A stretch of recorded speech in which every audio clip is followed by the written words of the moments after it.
ಸಾಧನಾ ಸಮಾವೇಶ ಸರ್ಕಾರ ಯಾವ ಪುರುಷಾರ್ಥಕ್ಕೆ ಮಾಡ್ತಾ ಇದ್ದಾರೆ ನನಗಂತೂ ಅರ್ಥ ಆಗ್ತಾ ಇಲ್ಲ. ಜನಸಾಮಾನ್ಯರು ವಿರೋಧ ಪಕ್ಷದವ್ರಿಗಿಂತ ಹೆಚ್ಚಾಗಿ ಪ್ರಶ್ನೆ ಮಾಡುವಂತದ್ದಾಗಿದೆ.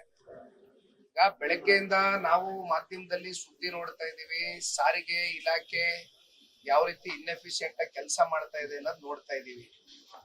ಅಲ್ಲಿ ಇರ್ತಕ್ಕಂತ ಕಾರ್ಮಿಕರಿಗೆ ಮತ್ತೆ ಅಲ್ಲೇನ್ ಇಷ್ಟು ವರ್ಷಗಳ ಕಾಲ ಕೆಲಸ ಮಾಡ್ಕೊಂಡ್ ಬಂದಿದ್ದಾರೆ, ಅರಿಯರ್ಸ್ಗಳು ಕೋಟ್ಯಾಂತರ ರೂಪಾಯಿ ಬಾಕಿ ಉಳಿಸ್ಕೊಂಡು ಕೊನೆಗೆ 16 ಬಾರಿ ಸಂಧಾನ ಸಭೆ ಅಂತ ಮಾಡಿ ಬಹುಶಃ 11ನೇ ಸಂಧಾನ ಸಭೆ ಮಾಡಿರ್ಬೇಕು.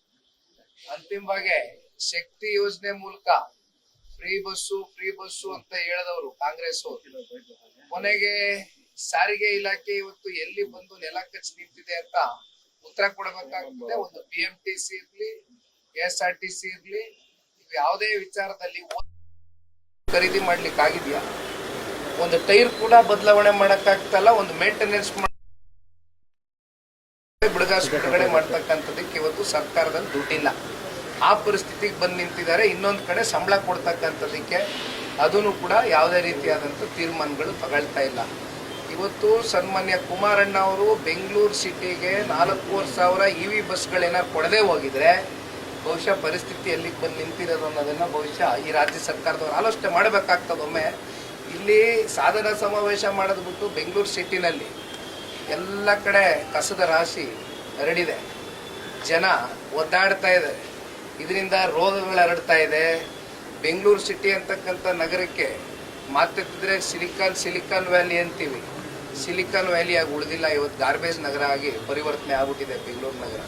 ಇವೆಲ್ಲ ಮುಂದಿಟ್ಕೊಂಡು ಇವತ್ತು ಸಾಧನಾ ಸಮಾವೇಶ ಮಾಡ್ತಾ ಇದಾರ, ನನಗಂತೂ ಅರ್ಥ ಆಗ್ತಾ ಇದೆ. ಏನೋ ಪತ್ರಿಕೆಗಳಲ್ಲಿ ಮಾಧ್ಯಮಗಳಲ್ಲಿ ದೊಡ್ಡ ಜಾಹೀರಾತುಗಳು ಕೊಟ್ಕೊಂಡು ನಾನು ಮೊದಲನೇ ಬಾರಿ 5 ವರ್ಷ 4 ದಿನ ಮುಖ್ಯಮಂತ್ರಿಯಾಗಿ ಕೆಲಸ ಮಾಡಿದ್ದೆ, ಈಗ ದಿವಂಗತ ದೇವರಾಜ ಅರಸು ಅವರ ಮುಖ್ಯಮಂತ್ರಿ ಏನು ಭಾಳ ವರ್ಷಗಳು ರಾಜ್ಯದಲ್ಲಿ ಆಗಿದ್ರು, ಅವ್ರನ್ನೂ ಕೂಡ ಬೀಟ್ ಮಾಡಿ ನಾನು ಒಂದು ಹೆಜ್ಜೆ ಮುಂದೆ ಹೋಗ್ಬಿಟ್ಟಿದ್ದೀನಿ, ಚಾಂಪಿಯನ್ ಲೀಡ್ರು ಅಂತ ಮಾನ್ಯ ಮುಖ್ಯಮಂತ್ರಿಗಳೇನು ಪ್ರೊಜೆಕ್ಟ್ ಮಾಡ್ಕೊಳ್ತಾರೆ. ಎಷ್ಟು ದಿನ ನಾವು ಮುಖ್ಯಮಂತ್ರಿ ಕುರ್ಚಿಲಿ ಕೂತಿದ್ವಿ, ಎಷ್ಟು ದಿನ ಸರ್ಕಾರದಲ್ಲಿ ಆಡಳಿತದಲ್ಲಿ ಕೂತಿದ್ವಿ ಅಂತಕ್ಕಂಥದ್ದು ಮುಖ್ಯ ಅಲ್ಲ. ಬದಲಾಗಿ ಕೂತಂಥ ಸಂದರ್ಭದಲ್ಲಿ ಎಷ್ಟು ಜನರ ಜೀವನ ಬದಲಾವಣೆ ಮಾಡಿದ್ದೀರಿ, ಎಷ್ಟು ಜನರ ಜೀವನ ಹಸನಗೊಳಿಸಿದಿರಿ ಅಂತಕ್ಕಂಥದ್ದು ಚರ್ಚೆ ಆಗಬೇಕಾಗಿದೆ. ಆದರೆ ಸಾಧನಾ ಸಮಾವೇಶ ಕೇವಲ ಸರ್ಕಾರದ ದುಡ್ಡಲ್ಲಿ ಇವತ್ತು ಮೋಜು ಮಸ್ತಿಗೆ ನಾವು ಕಟ್ತಾ ಇರ್ತಕ್ಕಂಥ ತೆರಿಗೆ ಹಣದ ಮೂಲಕ ಮೋಜು ಮಸ್ತಿ ಮಾಡ್ಕೊಂಡು ಕೂತಿದ್ದಾರೆ ಹೊರತುಪಡಿಸಿ ಇದರಿಂದ ಯಾರ ಹೊಟ್ಟೆನೂ ತುಂಬ್ತಾ ಇಲ್ಲ.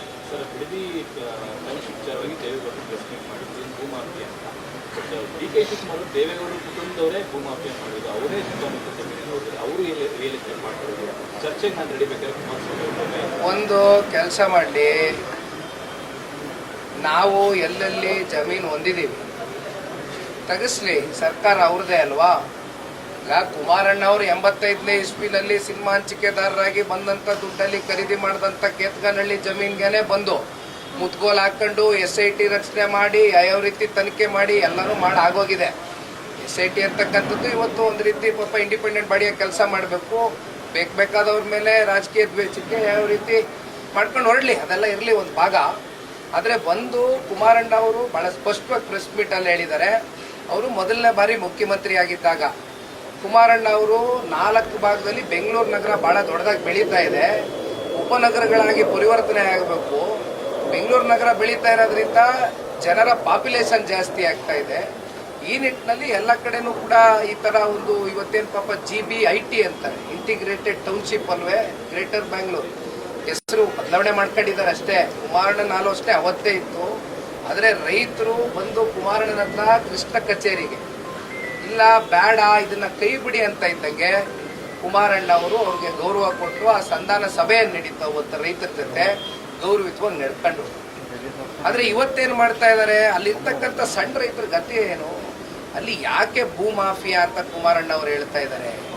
ಇಲ್ಲಿ ರಿಯಲ್ ಎಸ್ಟೇಟು ದಂಧೆಕೋರರು, ಕಮಿಷನ್ ಏಜೆಂಟ್ಗಳು, ಇಲ್ಲಿ ಮುಂದೊಂದು ದಿನ ಅಕ್ವಿಸಿಷನ್ ಆಗೋಗುತ್ತೆ, 10 ರೂಪಾಯಿ ಕೊಟ್ಟಿದ್ದು 1000 ರೂಪಾಯಿ ಸಿಗುತ್ತೆ ಅಂತಕ್ಕಂಥದ್ದು ಒಳಗಡೆ ಈಗ ನಡೆಸ್ತಾ ಇದಾರಲ್ಲ ಬೆಂಗಳೂರು ಉಸ್ತುವಾರಿ ಮಂತ್ರಿಗಳು, ಅವರ ಪಟಾಳಂಗಳು ಯಾರ್ಯಾರ್ದೋ ಬೇನಾಮಿ ಹೆಸರುಗಳಲ್ಲಿ ಹಾಕೊಂಡು ಕೂತಿದಾರಲ್ಲ ಬೇಲಿ, ಇದು ಕುಮಾರಸ್ವಾಮಿ ಅವ್ರ ಕುಟುಂಬಕ್ಕೆ ಅನ್ವಯ ಆಗಲ್ಲ.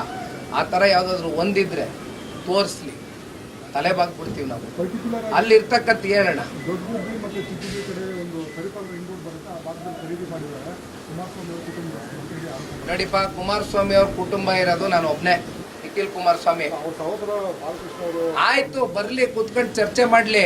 ಅವ್ರದ್ದೇನಿದೆ ನಮ್ದೇನಿದೆ ಬಹಿರಂಗವಾಗಿ ಕೂತ್ಕೊಂಡು ಚರ್ಚೆ ಮಾಡೋಣ. ಅವ್ರು ಹೇಳ್ದಂಗೆ ಅವ್ರು ಏನು ಆಹ್ವಾನ ಕೊಟ್ಟಿದ್ದಾರೆ ಅದಕ್ಕೆ ದೇವೇಗೌಡರ ಕುಟುಂಬ ಸಿದ್ಧ ಇದೆ. ನಾವು ಕಳ್ತಪ್ಸ್ಕೊಂಡು ಓಡೋಗೋದಿಲ್ಲ. ಬರ್ಲಿ, ಕೂತ್ ಚರ್ಚೆ ಮಾಡುವ. ಅದಕ್ಕೆ ಸಾರ್ವಜನಿಕವಾಗೇ ಚರ್ಚೆ ಮಾಡೋಣ ಕೂತ್ಕೊಂಡು. ಏನು ಯಾವುದೋ 4 ಗೋಡೆ ಮಧ್ಯೆ ಚರ್ಚೆ ಮಾಡ್ತಕ್ಕಂಥದ್ದೇನಿಲ್ಲ. ಸಿಯಣ್ಣ, ಒಂದು ಇಲ್ಲಿ ಬೇಸರ ಆಗ್ತಕ್ಕಂಥದ್ದಿಷ್ಟೇ, ನಾವು ಕೆಂಚಗಾರನಹಳ್ಳಿ, ಬೈರಮಂಗಲ ಈ ಭಾಗದಲ್ಲೆಲ್ಲ ಓಡಾಡ್ಕೊಂಡು ಬಂದಿರೋರೆ ಹುಡುಗರುಗಳು, ನಾವೆಲ್ಲ ನೋಡಿ ಬೆಳೆದಿರ್ತಕ್ಕಂಥವ್ರೆ. ಯಾಕೆಂದ್ರೆ ನಮ್ಮ ಜಿಲ್ಲೆ, ನಮ್ಮನ್ನು ರಾಜಕೀಯವಾಗಿ ಬೆಳೆಸಿರ್ತಕ್ಕಂಥ ಜನ. ಅಲ್ಲಿ ಏನಾಗಿದೆ, ಈಗ ಎಕರೆಗಟ್ಟಲೆ ಇಟ್ಕೊಂಡಿರೋರಿಗೆ ಕಾಂಪನ್ಸೇಷನ್ ಸಿಗ್ತದೆ, 2 ಕೋಟಿ 2.25 ಕೋಟಿ ಅಂತ ಹೇಳಿದ್ದಾರೆ. ಅವರೇನೋ ತಗೊಂಡು ಹೊಟ್ಟೋಯ್ತಾರೆ. ಅಲ್ಲಿ ಹೈನುಗಾರಿಕೆ ಮಾಡ್ತಕ್ಕಂಥವ್ರು ಸಣ್ಣ ಪುಟ್ಟ ಹಸುನೋ ಕರಾನೋ ಮೇಕೆನೋ ಸಾಕೊಂಡು ಜೀವನ ಸಾಗಿಸ್ತಾ ಇರ್ತಕ್ಕಂಥವ್ರು ಭಾಳ ಜನ ಇದ್ದಾರೆ. ರೈತ ಕುಟುಂಬಗಳು ಗುಂಟೆ ಲೆಕ್ಕದಲ್ಲಿ ಇಟ್ಕೊಂಡು ಜಮೀನು ಜೀವನ ಮಾಡ್ತಾವ್ರೆ. ಅವ್ರು ಗುಂಟೆ ಲೆಕ್ಕದಲ್ಲಿ ನೀವು ಏನೋ ಎಕರೆ ಲೆಕ್ಕದಲ್ಲಿ ನೀವು 2 ಕೋಟಿ ಕೊಟ್ಟರೆ ಎತ್ಕೊಂಡು ಇಲ್ಲೆಲ್ಲೋ ಬೆಂಗಳೂರಿಗೆ ಬರ್ಬೋದು. ಗುಂಟೆ ಲೆಕ್ಕದವ್ರು ಕೊಟ್ಟರೆ ದುಡ್ಡು ಎಲ್ಲಿಂದ ಬರ್ತಾರೆ ಅವರು? ಏನು ಇಲ್ಲಿ ವಾಚ್ಮೆನ್ ಕೆಲಸ ಮಾಡಬೇಕಾ? ಇಲ್ಲಿ ಯಾವುದೋ ಹೋಟ್ಲಲ್ಲಿ ಈ ತಟ್ಟೆ ತೊಳಿಬೇಕಾ ರೈತರು ಬಂದು? ಏನೋ ಗೌರವಿತವಾಗಿ ಬದುಕ್ತಾವ್ರೆ ಹಳ್ಳಿಗಳಲ್ಲಿ. ಬಿಡ್ಬಿಡ್ಲಿ ಗೌರವವಾಗಿ ಬದುಕೋದಕ್ಕೆ. ಒಕ್ಲೆಪ್ಸೋದು ಬೇಡ ರೈತರನ್ನ. ಅವ್ರ ಆತ್ಮನೆ ಸ್ವೀಕಾರ ಮಾಡ್ತಾರೆ, ಅವರೇ ಟೈಮ್ ಫಿಕ್ಸ್ ಮಾಡಲಿ ಅಂತ ಮಾಡಲಿ ಸರ್. ಕುಮಾರಣ್ಣ ಅವ್ರು ಯಾವತ್ತೂ ಕೂಡ ಹಿಂದೆ ಎದುರ್ಕೊಂಡು ಓಡೋಗ್ತಕ್ಕಂಥ ಜಯಮಾನ ನಮ್ದಲ್ಲ, ದೇವೇಗೌಡರ ಕುಟುಂಬ. ಬರ್ಲಿ, ಕೂತ್ಕೊಂಡು ಚರ್ಚೆ ಮಾಡೋಣ. ಅದೆಲ್ಲ ಯಾರ್ಯಾರು ಜಮೀನು ಮಾಡವ್ರೆ, ಭೂಮಿ ಮಾಡವ್ರೆ, ಜಗತ್ತಿಗೆ ಜೈರಾಗಿ ಚರ್ಚೆ ಮಾಡಿ.